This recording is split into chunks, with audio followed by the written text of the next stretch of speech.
He's lonely and woody and smells just like duty. By joining DST, he makes us feel dirty. So what is he really? Well, I'll tell you truly. Despite the nature-friendly appearance, the physical structure of Wormwood shows no difference from that of default characters, so it seems all uniqueness lies in his abilities and features. Number 1. Poor Eater. That's right, all dishes affect hunger and sanity, but never the health. Quite a drawback considering how food is often used to heal oneself. However, this also means he can chug down food considered health hazard, such as monster foods, raw cactus, and red mushroom. In fact, a red mushroom is as filling as a carrot, so Wormwood can spare that veggie for others and keep shroom for himself. Of course, Wormwood can also enjoy taffy and green cap without ache to the heart. For some reason, however, Jelly Bean works normally on Wormwood. Just don't ask me why. Number 2. Fast Burner. While not as fire-catching as single-player version, Wormwood in this world is still made of wood and still extra impervious to flames, thus needs extra care during certain events. Number 3. Tree Hugger. When interacting with plants, any benefit brings delight, while any harm brings sorrow. The effect of sanity is quite evident because planting seeds and plants give him 10 sanity. This includes planting on various farms and decorations. Digging up roots and plants costs 5 sanity. Chopping down a tree costs 15 sanity. If killing the mother is so horrible, at least plant the babies and you get to feel better once again. And digging and replanting, in other words, killing and reviving the plant over and over, can be one way to increase Wormwood's mental health. Still, there are a few floras Wormwood feels no guilt committing fratricide, and they include light flowers, evil flowers, cave fern, mushrooms, lichen, and any lunar island plants besides the native sapling. Any greens that are burnt, dug up, or diseased do not faze Wormwood either because he feels nothing for the dead and the weak. Now when the plant is burnt or when the harm is done by others, the consequence is rather vague.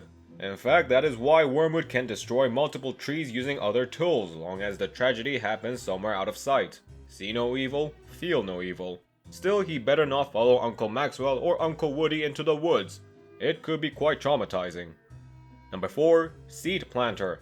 As hinted before, Wormwood can plant any seeds dropped by the birds, and each will yield healthy fruits and vegetables I never eat in real life. Problem is the extremely slow rate of growth compared to any farm plots, even with large amount of fertilizers. Furthermore, these crops can rot after a while, which again is unlike any other farms. However, with the help of Auntie Wicker, this is one way to mass produce foods within short time. Moreover, according to YouTuber Swanky Psammead, who uploads multiple Don't Starve videos himself, pointed out how seeds planted could act as a marker on map and can be used to pinpoint entities that do not appear on map, including statue pieces and beefaloes. Number 5. Poop Healer.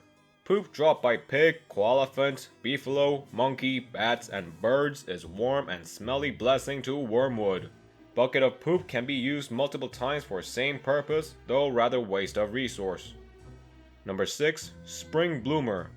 During the spring, Wormwood starts to go through 3 stages of bloom, and while his speed increases small amount, his rate of hunger drain becomes double the usual at stage 3. Coincidentally, that's when people hate him the most. When fully bloomed, Wormwood leaves track of flowers that attract bees, and boy, that sure is fun during spring.